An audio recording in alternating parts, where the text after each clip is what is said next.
We know the issues, but above all, we know the players to bring you the latest in-depth analysis on all the key stories that we're covering. I'm Eric Ham. Join me from Washington here on Firstpost America.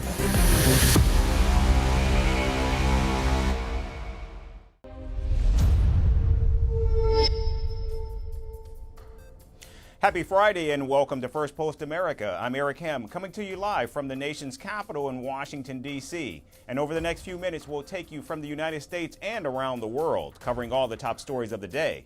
But before that, let's take a look at the latest headlines. Armenia becomes the latest country to recognize the state of Palestine. The former Soviet republic also says it supports the UN-backed proposal for an immediate ceasefire in Gaza. Israel summons the Armenian ambassador in protest. South Korea fires warning shots after North Korean troops briefly crossed the border. Seoul says this is the third such incursion this month. Protesters clashed with police in Kenya's capital, Nairobi, leaving one person dead and another 200 wounded. The demonstrations have been ongoing since Tuesday after the government announced plans to raise taxes. Independent candidate Robert Kennedy Jr. fails to qualify for next week's presidential debate. Only President Joe Biden and Donald Trump will participate in next Thursday's contest. And India marks the 10th International Yoga Day celebrations as thousands join from across the world. Yoga practitioners from the United States, Europe, Japan, Israel, and even Saudi Arabia take part in the global event.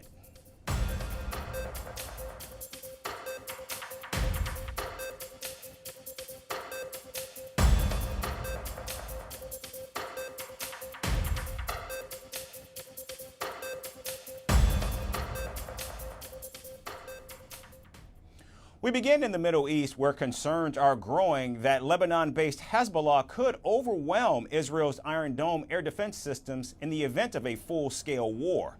The United States is raising the issue with Israel as tensions continue to mount in the region. Israel and Hezbollah recently threatened each other with war as clashes escalate along the Israeli-Lebanon border. If the war was imposed on Lebanon, Hezbollah will fight with no regulations, no rules, and no ceilings.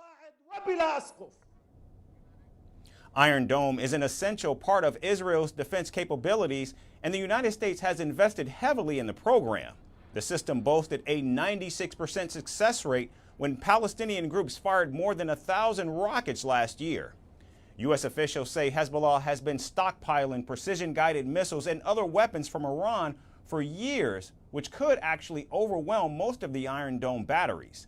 Now, Hezbollah's arsenal of rockets, missiles, and drones is exponentially larger and more destructive than any of Hamas' capabilities. In fact, the Israeli military estimates that Hezbollah has approximately 150,000 rockets and missiles.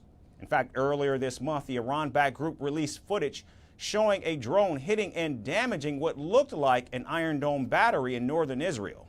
Now, Israeli media reported that this was potentially the first documented instance of the system being successfully hit.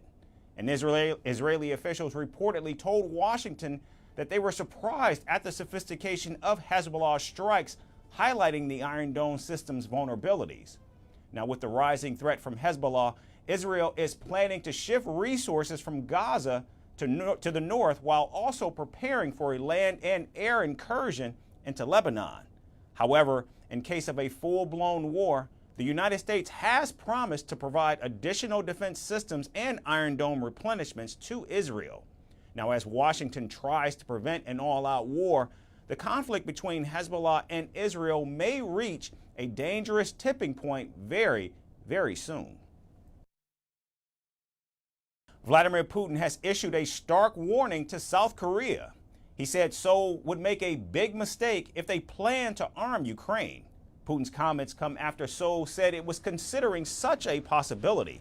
Now, this is in response to Russia and North Korea's new pact to help each other in the event of an aggression. As for the supply of lethal weapons to the war zone in Ukraine, that would be a very big mistake. I hope that this will not happen. And if it does happen, then we will also take appropriate decisions, which are unlikely to please the current leadership of South Korea. Now, South Korea, in retaliation to these comments, has now summoned the Russian ambassador. Also, in responding to the Moscow-Pyongyang pact, South Korea's first vice minister even urged Russia to immediately halt military cooperation and abide by UN Security Council resolutions. The government clearly emphasizes any acts that either directly or indirectly help North Korea build up its military strength is a violation of the UN Security Council resolution and will be sanctioned by the international community. Now, Putin is saying that South Korea has nothing to worry about when it comes to the pact between Russia and North Korea. South Korea, the Republic of Korea, has nothing to worry about because our military assistance under the treaty we signed only arises if aggression is carried out against one of the signatories. As far as I know, the Republic of Korea is not planning aggression against the DPRK.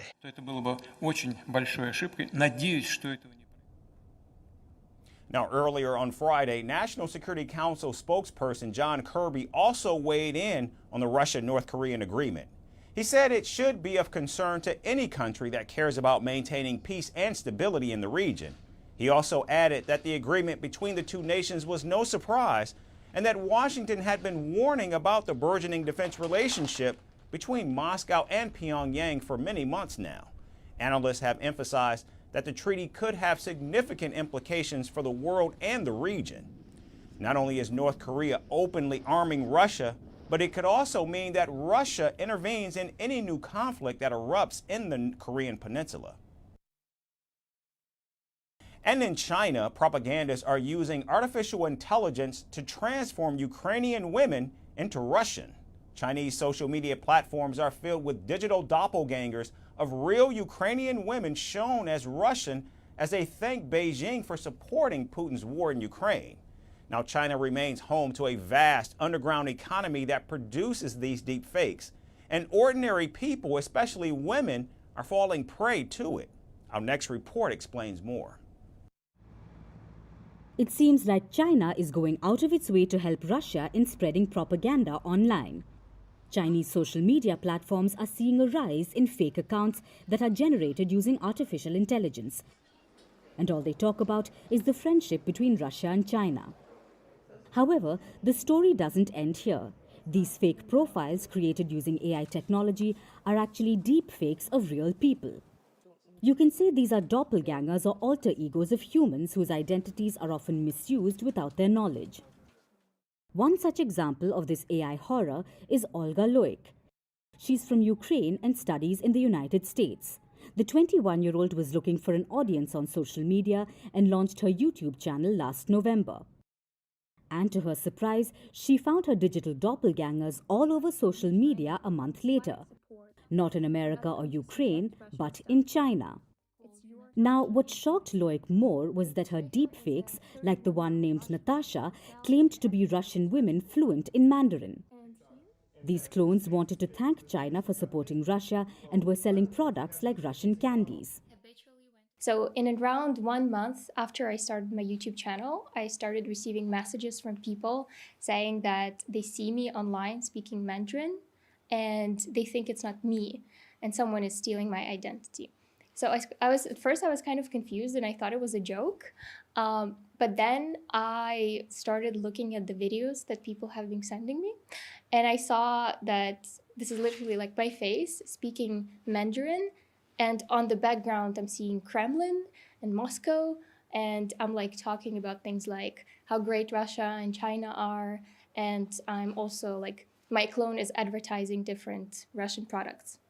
Now, the support for Russia personally enraged Loik, whose family is still in Ukraine. I really appreciate China. While everyone else is moving away from Russia, only China is behind the quiet support. When other countries reject Russian stuff, it's your support to help Russia meet its immediate needs. So far, she has found about 35 accounts with more than 5,000 fake videos created with her face. These profiles have hundreds of thousands of followers and have sold tens of thousands of dollars worth of products.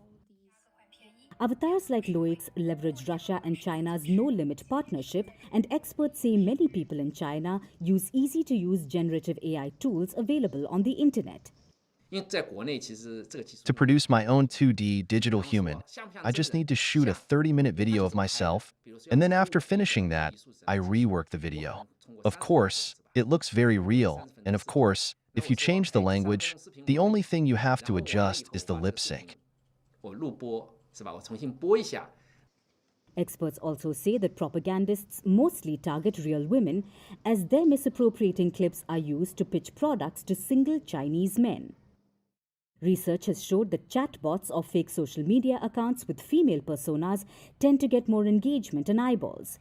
This is because people are more likely to view women as warm and approachable. The findings demonstrate that while technology may grow more and more sophisticated, the human brain remains remarkably easy to hack, thanks to age-old stereotypes about men and women. Groups linked to the Kremlin have long used accounts pretending to be female in their effort to spread disinformation about U.S. elections, their invasion of Ukraine, or democracies around the globe. Now, despite China being one of the first countries to attempt to regulate AI, experts say it's home to a vast underground economy specializing in counterfeiting, misappropriating personal data, and producing deepfakes. And even if the fake accounts are not explicitly linked to the Chinese government, ordinary people like Olga remain vulnerable.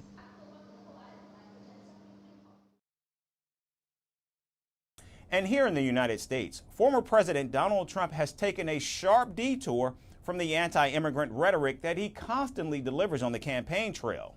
Speaking to the media, the Republican said that he wants to give automatic green cards to foreign students who graduate from American colleges. The ex-president said that if he is reelected in November, he would implement this new policy on day one.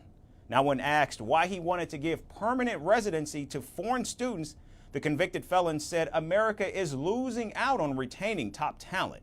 The presumptive Republican nominee also said that many foreign students from India and China studying in prestigious colleges are forced to return home after not getting work visas after graduation.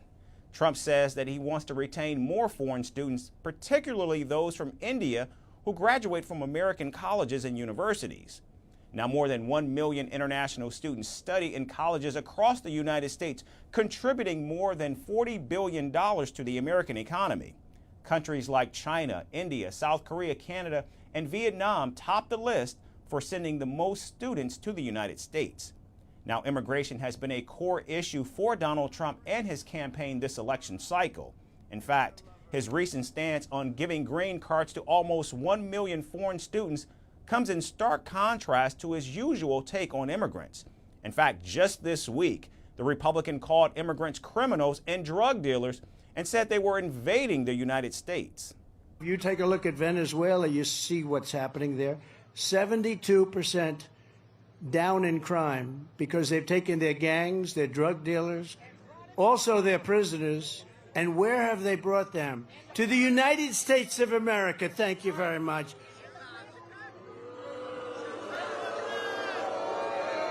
No. Who can believe that they allow this to happen to our country?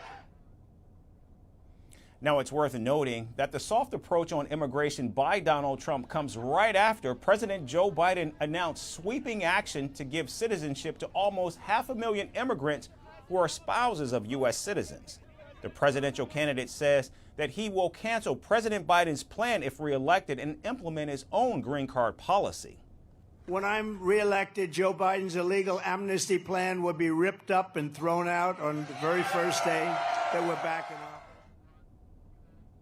Now, the former president often claims that he distinguishes between legal and illegal immigrants. However, during Donald Trump's years in office, he proposed curbs to legal entry with family-based visas and the visa lottery system.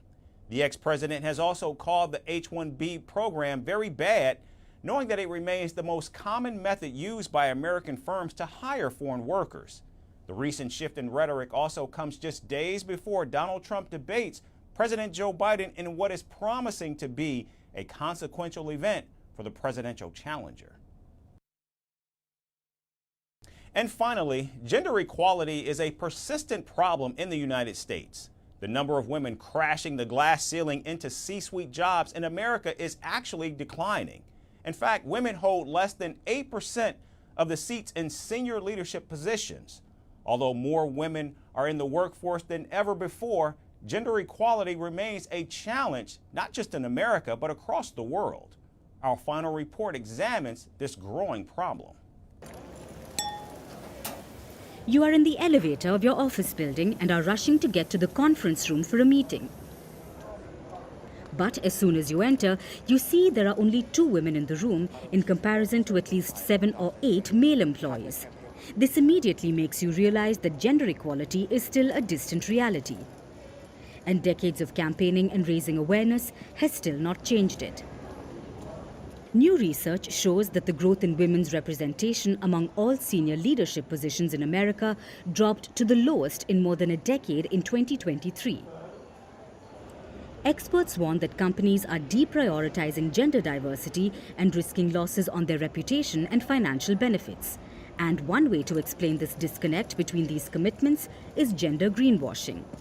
The term explains that even though various multinational companies promise to give female employees equal opportunities, they don't necessarily walk the talk. And to further shed light on it, data from 2023 found that a record number of women who were returning to work after the pandemic didn't hold the high positions that they once had before. Experts say that even though companies are publicly committing to acknowledge more issues related to gender inequality, the parameters are not in sync with women. And this has reduced the number of women candidates in key decision-making roles. Here's the problem. Women are entering the workforce at the same rates as men. So you start at about 50-50. At that very first level of leadership, when they become frontline leaders, it immediately shifts to 60-40. Men to women. So the problem starts early, and that's why it's exacerbated all the way up to the CEO level. This growing evidence also indicates that diverse leadership plays a critical role in fostering diversity. Studies demonstrate that businesses with greater diversity are more adaptable and innovative, leading to enhanced economic success. Last month, at the New York City Gender Gap campaign, it was noted that American women on an average make roughly 84% of what men earn. Through our research, we learned that boards that are actually gender diverse are 27% more likely to outperform financially those that are not gender diverse. On top of that, we also learned that ethnically diverse boards are 13% more likely to outperform boards that aren't as well. Another equally concerning issue is the fact that talent scouts are hiring female leaders at a much slower rate. And with this, the women who are already in the workforce have fewer women role models to look up to. So, with less women decision makers in corporate America, the chances of fellow women being funded and rewarded equally with that of men remains a challenge.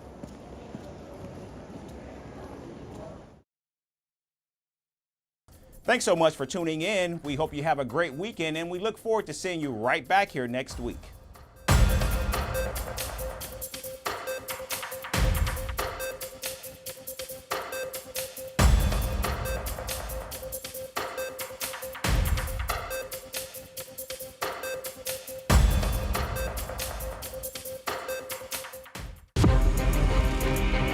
From impeachments to inaugurations, if it's a political story, we are on the scene.